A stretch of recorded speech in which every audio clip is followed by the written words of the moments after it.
friends, my name is Emily and welcome back to my channel. Today I'm going to be doing the Mid Year Freakout Tag. We're approaching the end of June, so it feels like the right time to start thinking about the reading goals that I've set, channel goals, etc. The original creators will be linked in the description box down below. I will also leave the questions in case you want to do this for yourself. Let's get into the tag. Question number 1 is the best book you've read so far in 2021. To answer this question, I went through my reading journal and I looked at all of the books, all of the 5 stars, and something that I realized in looking through my stats is that I have read a lot of like middle of the road books. Like they're books that are around the 3-star mark. There's nothing wrong with them, but they're not exciting me. They're not staying with me in like a significant way. When I look at this, the one book that really stands out is Know My Name by Chanel Miller. So this is a memoir by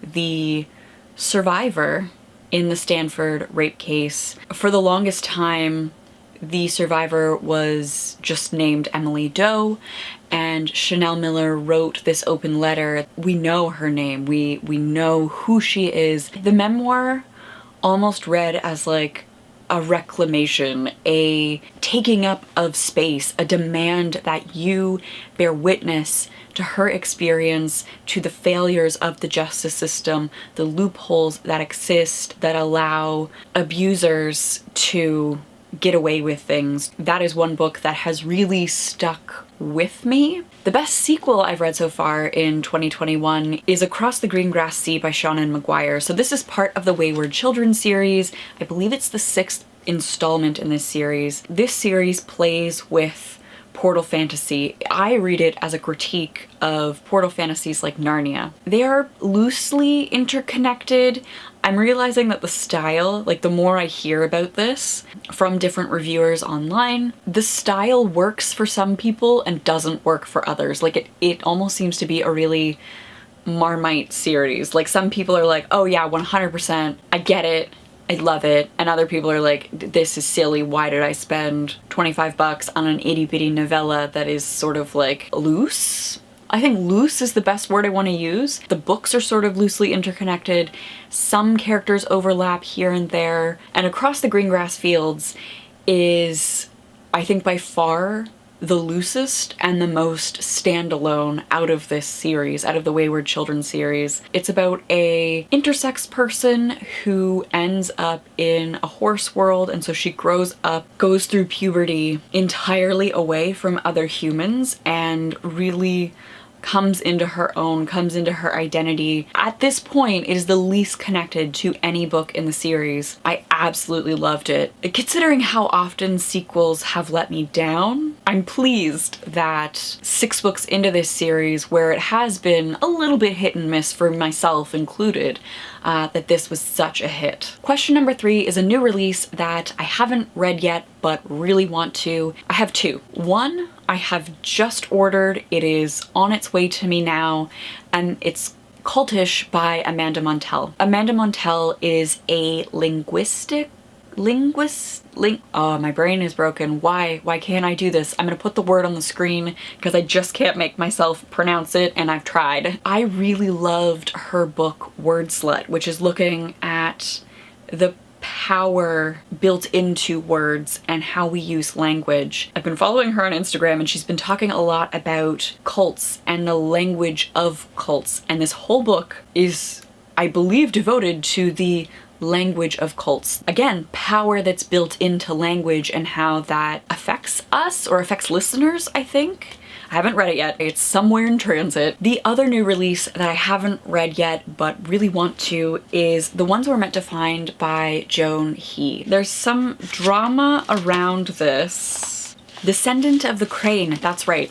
So Descendant on the Crane was on my radar for a while when I was an Indigo employee. It was one of the Indigo Teen Staff Pick of the Months. And then there was some drama about how her North American publishers weren't paying her adequately or something. There was something funny going on with her pay, and there was a thing going around online to boycott purchasing Descendants of the Crane from a North American press. I believe the UK one was fine. And she was like looking to get her book reprinted from another publisher, I think.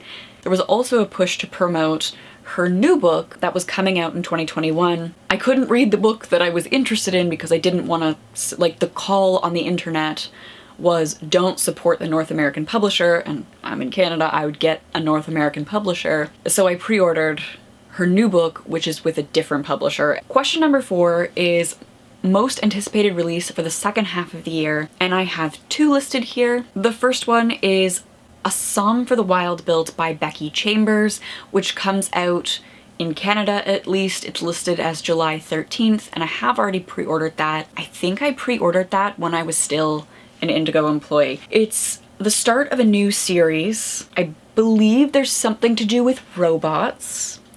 And to be honest, I don't really need to know what it's about. Becky Chambers does feminist sci-fi. So this is the newest book in the Wayfarers, another one that I want to get to really soon. Another one that I pre-ordered as well. So there's a Wayfarers series, and these are all loosely interconnected as well. I love her writing.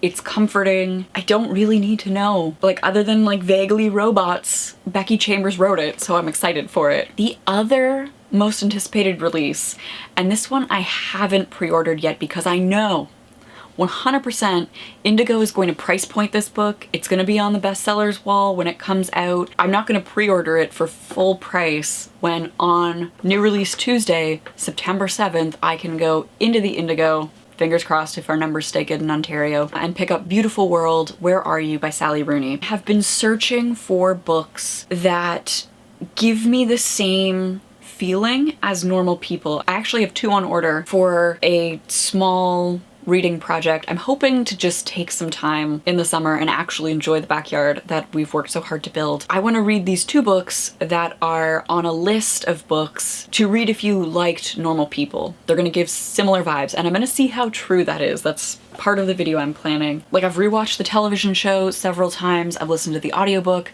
several times. Like, I don't know what it is about Normal People, but I just find that sort of messy young adult life, and by young adult I truly mean young adult, like college age humans, very fascinating right now. And so I'm looking for more of it, and I'm so excited for Sally Rooney's new book, Beautiful World, Where Are You? Fingers crossed that doesn't disappoint, because I have been disappointed by 3 books this year, all of which were very, very hyped for myself. The first one should be no surprise if you've been watching for the past year. I've mentioned it a couple of times, and it is Mistborn by Brandon Sanderson. In one of my more recent videos, I reacted to my first ever book haul. I hauled the Mistborn box set in August of 2015. At the time, it was recommended to me because I was talking about my master's thesis. My master's thesis was looking at badass female characters in fantasy, and everyone, both in real life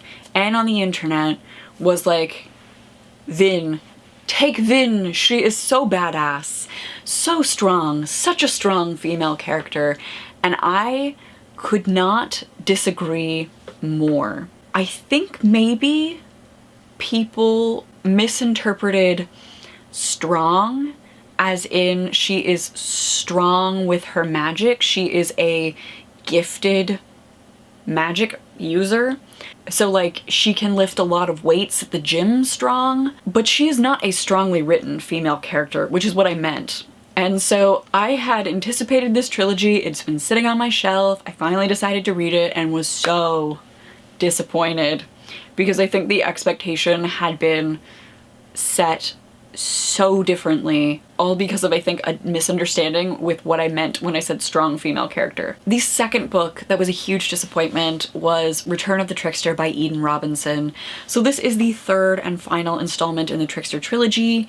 It is Haisla Indigenous literature, so it's set out in BC. It follows Jared, whose mother is addicted to drugs and who is abusive, and magic stuff starts to happen. The Trickster trilogy should have been given more space by the publishers. I think that there is so much world building and so much going on in the 3rd book, which is part of my my issue with it and why I was so disappointed with it is there were so many cool ideas and so many things just happening and spiraling and snowballing, and then it ends.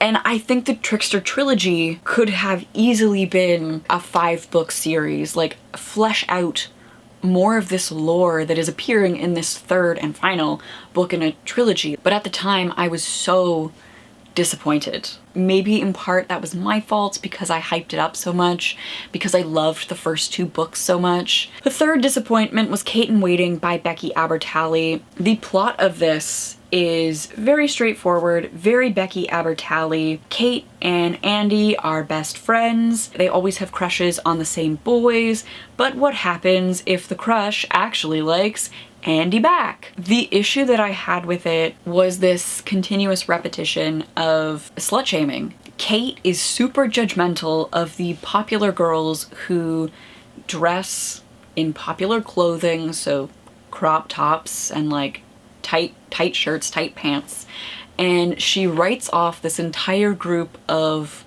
popular girls who drink, who hook up, who show their stomachs as fuck girls. Now she also does, like, she identifies the people fucking with them as fuck boys. The judgment around fuck girls is something that comes up over and over again, and there's this moral distinction between Cait, who is also kissing boys, also interested in boys, but she wears a tank top under her crop top so you can't see her tummy, so she's not a slut. I'm disappointed that something that's meant for young folks could be so slut-shamey. Like, I feel like the logic behind the F-girl wearing the short skirt, getting drunk at a party is like one step away from, well, she deserved it. Like, she was asking for it. That logic is built into the ideology around F-girls and the moral judgment placed on F-girls in this text. And it's not just a one-liner. If it was a one-liner, maybe I could brush it off as Cait being petty and jealous.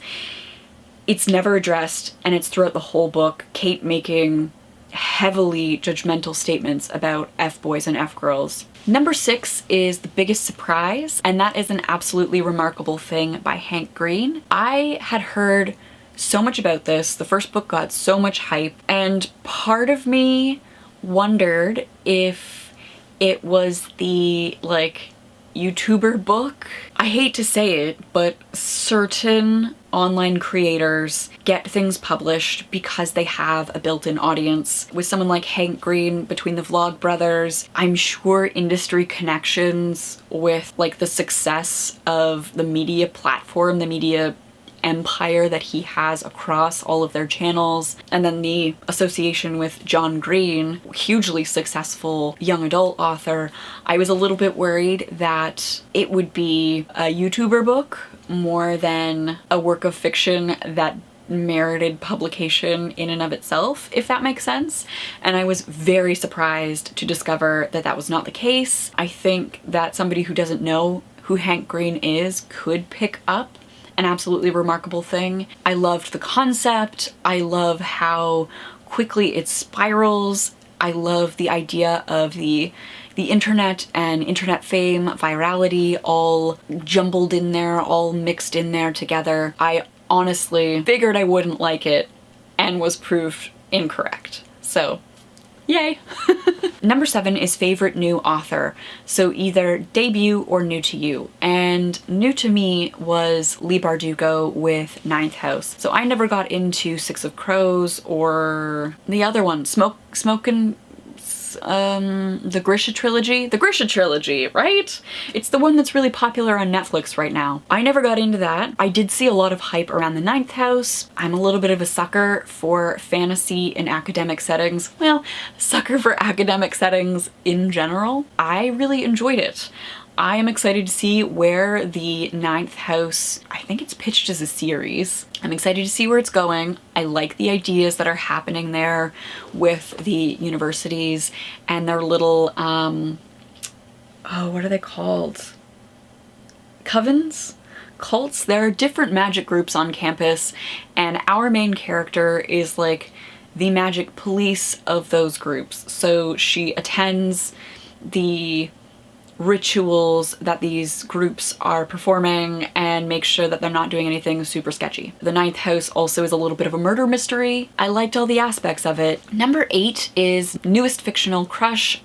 I don't do this. Number 9 is newest favorite character. Like I mentioned at the beginning of this video, a lot of my reads this year have been sort of middle of the road, and even the books that I've rated more highly, none of those characters are living rent-free in my head. I don't have the same attachment to any of the characters that I've read this year the way I have had attachments to characters from my childhood, from books that I've read and reread. Number 10 is books that made me cry. There has been nothing that made me cry so far. Number 11 is a book that made me happy. For that, I want to say Heartstopper Volume 2 by Alice Oseman. I love a good graphic novel. I love a cute, queer love story. I love young adult literature. Alice Oseman almost feels like Sally Rooney light. I don't know why, but I get Sally Rooney vibes from Alice Oseman, minus the very graphic sex. I loved Nick and Charlie's continued exploration of their friendship, their relationship. Number 12 is the most beautiful book that you've bought or received this year. I think this is meant to refer to a cover. I haven't bought anything because of a beautiful cover. Number 13 is what books do you need to read by the end of 2021? I have a wish list of books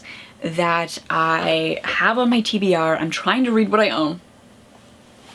This side of the camera, Emily. So I have gone through and pulled 21 books that I want to read in 2021, and then I set 5 as a top priority. The top 5 are Station 11, which I haven't read, The Near Witch, which I have, Queen of Nothing, which I have read, Lies of Loch Lamora, which I haven't read, and Imaginary Friend, which I haven't read. However, I also set myself the goal of reading every new book I haul, and I am going to film a video of all of the books that I have hauled in 2021 so far and how many of them are still unread. Question number 14 is your favorite video or post that you've made this year. I think my favorite like publicly accessible video that I've made this year is reacting to my first ever book haul in August of 2015. It is far enough in the past that I can look at it and not feel like super awkward and super cringy. Like that Emily doesn't really feel like me. I think it was just fun to look back, to see my old room,